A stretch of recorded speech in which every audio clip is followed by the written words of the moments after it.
আয়নাঘর সময়ের সবচেয়ে আলোচিত বিষয়।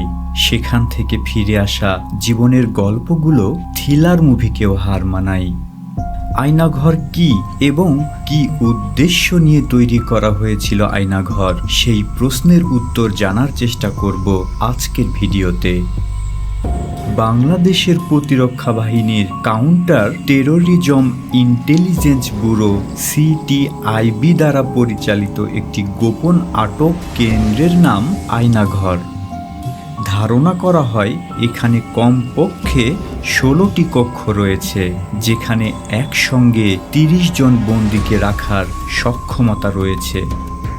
আয়নাঘরটি বাংলাদেশের ঢাকা সেনানিবাস এলাকায় অবস্থিত বলে ধারণা করা হয়।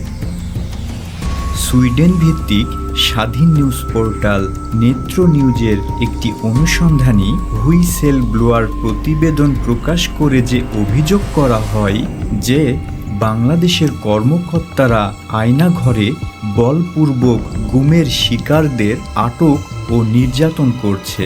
সুইডেন ভিত্তিক নিউজ পোর্টাল গোপন কারাগারের সম্ভাব্য অবস্থানও প্রকাশ করেছে, যেখানে বলপূর্বক গুমের শিকার ব্যক্তিদের বাংলাদেশে রাখা হয়েছে বলে ধারণা করা হয়। প্রতিবেদনটি বলপূর্বক গুমের শিকার 2 ব্যক্তি হাসিনুর রহমান এবং শেখ মোহাম্মদ সেলিমের অন দ্য রেকর্ড অ্যাকাউন্টের ওপর ভিত্তি করে তৈরি করা হয়েছে, যারা বলেছেন যে তাদের ঢাকার কেন্দ্রস্থলে অবস্থিত কারাগারের ভেতর রাখা হয়েছিল। ভারতের জি নিউজের প্রতিবেদনে বলা হয়েছে আয়নাঘর শুনতে যতটা সাদামাটা ততটাই রহস্যময়। শেখ হাসিনার আমলে তৈরি এই আয়নাঘরেই রাখা হতো গুম করে রাখা মানুষদেরকে। আলো বাতাসহীন একটি কক্ষ, সেখানে সারাক্ষণ ঘড়ঘড়িয়ে চলে ফ্যান। শেখ হাসিনার আমলে বিরোধী দলের বহু নেতাকর্মী নিখোঁজ হয়ে গেছে, তারা কোথায় তাদের কোনো খোঁজ নেই। এমনকি সেনাবাহিনীর লোকজন রয়েছেন ওই তালিকায়। আয়নাঘর আসলে গোয়েন্দাদের একটি গোপন বন্দিশালা বা ডিটেনশন ক্যাম্প। আনন্দবাজারের পত্রিকার প্রতিবেদনে বলা হয়েছে আয়নাঘর হচ্ছে গুমখানা। হাসিনার শাসনকালে 2009 সাল থেকে 2021 সালের সেপ্টেম্বর পর্যন্ত সেখানে মোট 605 জনকে গোপনে বন্দী করে রাখা হয়েছিল। 2009 থেকে 2017 সাল পর্যন্ত বাংলাদেশ সরকারের প্রত্যক্ষ বা পরোক্ষ মদদে নিখোঁজ হন 402 জন মানুষ। এ তথ্যটি প্রকাশ করে ঢাকা ভিত্তিক মানবাধিকার সংগঠন অধিকার। 2014 সাল থেকে জুলাই 2019 সাল পর্যন্ত বাংলাদেশে 344 জন ব্যক্তি গুমের শিকার হয়। তাদের মধ্যে 40 জন ব্যক্তিকে মৃত অবস্থায় পাওয়া যায়। 66 জনকে সরকারি হেফাজতে গ্রেপ্তার অবস্থায় পাওয়া গেছে এবং আইন ও সালিশ কেন্দ্রের তথ্য মতে 203 জন এখনও গুম রয়েছেন। যারা দীর্ঘদিন গুম থাকার পর ফিরে আসেন তারা গুমের ব্যাপারে মৌন অবলম্বন করেন। ধারণা করা হয় এসব মানুষদের গুম করে রাখা হয় আয়নাঘরে। আয়নাঘরে যারা বন্দী থেকেছেন তাদের মধ্যে রয়েছে নর্থ সাউথ বিশ্ববিদ্যালয়ের সাবেক অধ্যাপক ও শিক্ষাবিদ মোবাশ্বের হাসান, সাবেক রাষ্ট্রদূত মারুফ জামান, ব্যবসায়ী অনিরুদ্ধ কুমার রায়।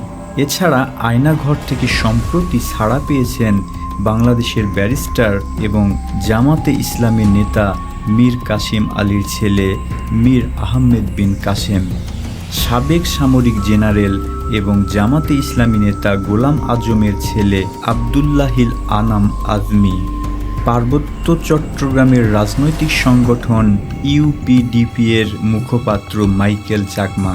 বিচার বহির্ভূত হত্যাকাণ্ড সহ এইসব ঘটনার জন্য জাতিসংঘ ও বিভিন্ন মানবাধিকার রক্ষাকারী সংস্থা যেমন হিউম্যান রাইটস ওয়াচ ও অ্যামনেস্টি ইন্টারন্যাশনালের তৎকালীন বাংলাদেশ সরকারকে নিন্দা প্রস্তাব জানায়।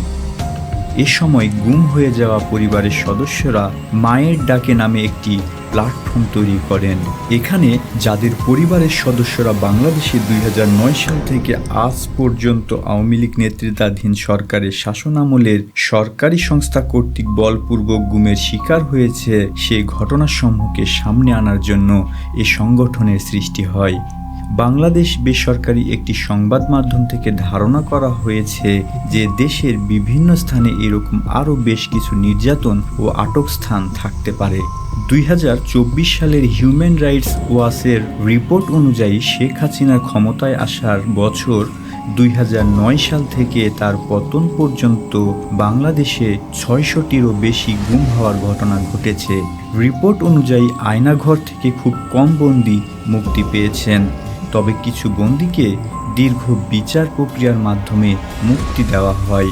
অনেকে আবার এনকাউন্টারের শিকার হয়েছেন। বাংলাদেশে এ জাতীয় ঘটনার তদন্ত প্রায় হয়নি বললেই চলে। আয়নাঘরে রাখা অনেকেই দিনের পর দিন অত্যাচার সহ্য করতে না পেরে মারা যায়। তাদের লাশ সরিয়ে দেওয়া হয়। যাদের গ্রেপ্তার করা হয় তাদের খাতা কলমে কোনো তথ্য রাখা হয় না। আর যারা সরকারের আস্থাভাজন ছিলেন তারাই আয়নাঘরের দায়িত্ব পেতেন। আয়নাঘরের বাসিন্দাদের সঙ্গে তাদের পরিবারের সদস্যদের দেখা করা বা যোগাযোগের কোনো আইন ছিল না।